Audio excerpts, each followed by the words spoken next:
ஞான ஒளி YouTube channel நேயர்கள் அனைவருக்கும் வணக்கம். இந்த பதிவில் இந்த வார ராசி பலன் காணலாம். இந்த வாரம் என்ன விசேஷம் அப்படின்னா, குரு பூர்ணிமா வாரம்.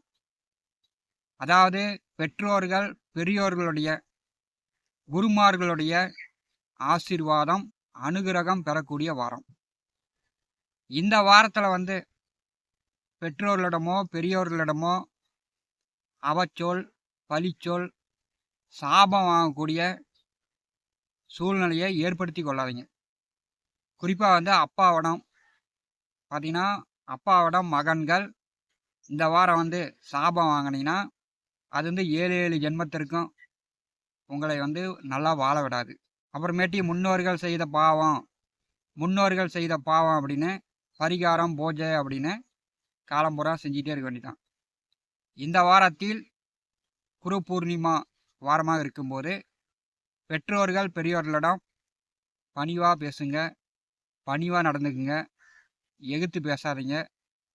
பெற்றோர்கள் பெரியோர்களிடம் ஆசீர்வாதம் வாங்குங்க. நல்லா இருங்க அப்படின்னு வாழ்த்துனாங்கன்னா கண்டிப்பாக உங்களுக்கு இந்த ஜென்மத்தில் எப்பேற்பட்ட துன்பங்கள் வந்தாலும் அதிலிருந்து மீண்டு விடலாம். இந்த வார ராசி பலன் வாக்கிய கணித பஞ்சாங்கப்படி 23/7/2026 அன்று முதல் 31/7/2026 வரை, ஆடி மாதம் 7ஆம் தேதி முதல் ஆடி மாதம் 15ஆம் தேதி வரை. இந்த வாரம் பார்த்தீங்கன்னா 28ஆம் தேதி செவ்வாய்க்கிழமை இரவு 7:27 பௌர்ணமி ஆரம்பித்து மறுநாள் 29ஆம் தேதி புதன்கிழமை இரவு 8:57 வரை பௌர்ணமி நீடிக்கிறது. பௌர்ணமி தினம்தான் குரு பூர்ணிமா. அதாவது பெற்றோர்களிடம் பெரியோர்களிடம் ஆசீர்வாதம் வாங்கக்கூடிய நாள். இந்த வார கோச்சார கிரக பாத சாரங்களை காணலாம். சூரிய பகவான் பூச நட்சத்திரம் 1ஆம் பாதம் முதல் 4ஆம் பாதம் வரை சஞ்சாரம் செய்கிறார். சந்திர பகவான் துலாம் ராசி விசாக நட்சத்திரம் முதல் கும்பராசி அவுட்ட நட்சத்திரம் வரை சஞ்சாரம் செய்கிறார். செவ்வாய் பகவான் ரிஷபராசியில் தன்னுடைய சொந்த சுய நட்சத்திர சாரத்தில் சஞ்சாரம் செய்கிறார்.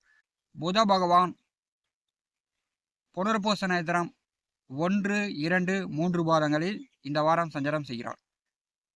குரு பகவான் பூச நட்சத்திரம் 3, 4 பாதங்களில் இந்த வாரம் சஞ்சாரம் செய்கிறார். சுக்கிர பகவான் சிம்ம ராசியில் தன்னுடைய சொந்த நட்சத்திரத்தில் பூர நட்சத்திரம் 3, 4 பாதத்திலும் உத்திர நட்சத்திரம் 1ஆம் பாதத்திலும் சஞ்சாரம் செய்கிறார்.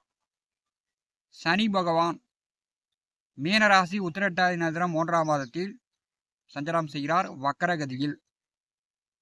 ராகு கும்பராசி அவுட்ட நட்சத்திரம் 4ஆம் பாதத்திலும் கேது மக நட்சத்திரம் 2ஆம் பாதத்திலும் 9 நவகிரகங்களுடைய நட்சத்திர பாதசாரங்கள் இந்த வாரம் செல்கிறது. இந்த வாரம் என்ன அதி முக்கியமான தகவல் அப்படின்னா, செவ்வாயும் சுக்கிரனும் தன்னுடைய சுய நட்சத்திர சாரத்தில் செல்கிறார்கள். சனி பகவான் வக்கரகதியில் தன்னுடைய சுய நட்சத்திரத்திலும், குரு பகவானும் சூரியனும் சனி நட்சத்திரத்திலும். இது கவனிக்கப்பட வேண்டிய ஒன்று. இந்த வாரம் என்ன முக்கியமான தகவல் அப்படின்னா, சிம்மம் கன்னியில் செவ்வாய் நவாம்ச கட்டத்தில், துலாம் விருச்சிகத்தில் நாமச கட்டத்தில் சுக்கிர பகவான் சஞ்சாரம் செய்வார். உயிருள்ள உயிரற்ற, அதாவது ஆடு மாடு உயிருள்ள ஜீவராசிகள், உயிரற்ற அப்படின்னா வண்டி வாகனங்கள், கத்தி கபடம், நெருப்பு. செவ்வாயும் சுக்கிரனும் சுய நட்சத்திர சாரத்தில் செல்லும்போது பார்த்தீங்கன்னா விலங்குகளால் தெருநாய் கூட்டமாக கடிபட்டுக்கும். இப்போ கொம்புள்ள மிருகங்களால் மக்களுக்கு மனிதர்களுக்கு சிலருக்கு ஆபத்து வரலாம். தெருவில் நடந்து போகும்போது நாய் கடிக்கலாம். அதனால் கொஞ்சம் இந்த வாரம் மக்கள் கவனமாக இருக்கணும். இந்த வாரம் பார்த்தீங்கன்னா குட்டி புயல் உருவாவதற்கு வாய்ப்புண்டு. கச்சத்தீவில் மீனவர்களுக்கு பிரச்சனைகள் வருவதற்கு வாய்ப்புகள் உண்டு. சிம்மம் ராசி அன்பர்களுக்கு இந்த வார ராசி பலன் காணலாம். உங்கள் ராசியிலே பூர நட்சத்திரத்திலே சுக்கிர பகவான் செல்கிறார். கேது நட்சத்திரத்திலே கேது பகவான் செல்கிறார். இப்போ வந்து செவ்வாய் சுய நட்சத்திரத்தில் நின்று உங்கள் ராசியை பார்வை செய்கிறார். நெருப்பு, இயந்திரம், கொம்புள்ள பிராணிகளிடம் சிம்ம ராசி என்பர்கள் இந்த வாரம் கொஞ்சம் கவனமாக இருப்பது நல்லது.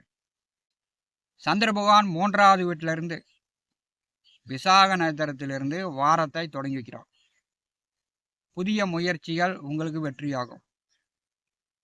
பெரியவர்களுடைய ஆசீர்வாதம், பெரியவர்களுடைய சப்போர்ட்டு, உதவி, பெற்றோர்களுடைய சப்போர்ட்டு உங்களுக்கு முழுமையாக கிடைக்கும்.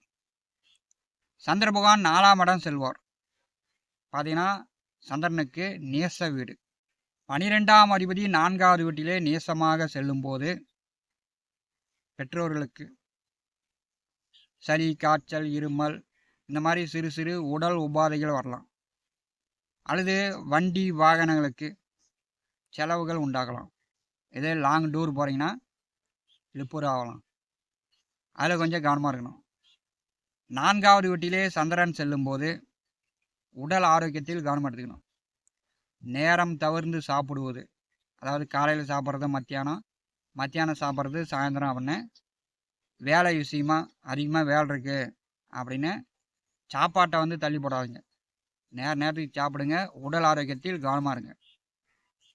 சந்திர பகவான் 27, 28, 29 5வது வீட்டில் செல்வார். 5ஆம் இடம் சந்திர பகவான் செல்வது குழந்தைகளை பற்றி, பூர்வீகத்தை பற்றி கொஞ்சம் மன எண்ண ஆசைகள் வரும். இப்போ வந்து பார்த்திங்கன்னா பெரியவர்கள், இறந்த முன்னோர்களுடைய ஆசீர்வாதம் உங்களுக்கு கிடைக்கும். கோச்சாரத்தில் 5வது வீட்டில் சந்திர பகவான் செல்லும்போது புதிய காரியங்கள் செய்யக்கூடாது. புதிய காரியங்களை தொட்டிங்கன்னா அன்றைக்கி வந்து நாசம்தான். 27, 28, 29 இந்த 3 தினங்களும் புதிய காரியங்கள், புதிய முயற்சி இதெல்லாம் வந்து தவிர்க்கணும். அன்றைக்கி வந்து என்ன பண்ணலாம் அப்படின்னா குலதெய்வ வழிபாடு செய்யலாம். குலதெய்வம் கோயிலுக்கு போகலாம். குலதெய்வத்துக்கு விளக்கு போடலாம். குலதெய்வத்தை கும்பிடலாம். அது வந்து உங்களுக்கு நல்ல அருள் புரியும். இறந்த முன்னோர்களுடைய சமாதிக்கு போகலாம். சமாதி வழிபாடு செய்யலாம். சந்திர பகவான் 29ஆம் தேதி புதன்கிழமை பௌர்ணமியாக உத்திராட நட்சத்திரத்திலே சிம்மராசிக்கு 6வது வீட்டிலே சந்திர பகவான் பௌர்ணமியாக செல்வார். கோச்சாரத்தில் 6ஆம் வீட்டில் சந்திர பகவான் செல்வது யோகமே. வேலை, உத்தியோகம், தொழில் ரீதியாக, வாடிக்கையாளர்கள் ரீதியாக, நண்பர்கள் ரீதியாக, குடும்பத்தில் கணவன் மனைவிக்குள், பெற்றோர்களுக்குள் இப்படி எல்லா வழியிலுமே ஒரு உதவி, ஒத்தாசை கிடைக்கும். 6ஆம் வீட்டில் சந்திரன் செல்வது, அதுவும் பௌர்ணமியாக செல்வது உங்களுக்கு வந்து பெரிய அதிர்ஷ்டம் தான். உத்திராட நட்சத்திரம் வந்து குருபகவானுடைய சாபம் பெற்ற நட்சத்திரம். உத்திராட நட்சத்திரத்தில் சந்திர பகவான் செல்லும்போது பெற்றோர்களிடம் ஆசீர்வாதம் வாங்குங்க. பெற்றோர்கள் கோவப்படுற மாதிரி, அவங்க வந்து உங்களை சாபம் விடுற மாதிரி புதன்கிழமை நாள் நடந்துக்கிட்டிங்கன்னா உங்களை மட்டும் இல்லை, உங்கள் பேரப்பிள்ளை வர 7 தலைமுறையை பாதிக்கும். சிம்மராசிக்கு 6வது வீட்டிலே சந்திர பகவான் செல்வது அதிர்ஷ்டகரமான அமைப்பு தான். அன்றைக்கி வந்து வேலை சார்ந்து, உத்தியோகம் சார்ந்து உங்களுடைய முயற்சிகள் வெற்றியாகும். 12ஆம் இடம் மிக பலமாக இருக்கும்.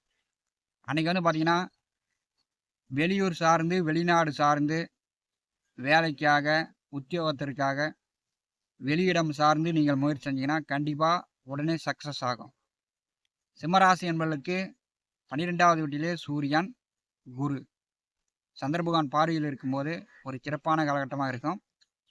செவ்வாய் வந்து ஜென்ம ராசியை பார்வை செய்யும்போது இந்த வாரம் வந்து நெருப்பு, வண்டி வாகனம், கொம்புள்ள மிருகங்கள், கூர்மையான ஆயுதங்களை பயன்படுத்தக்கூடியவர்கள் கவனமாக இருக்கணும்.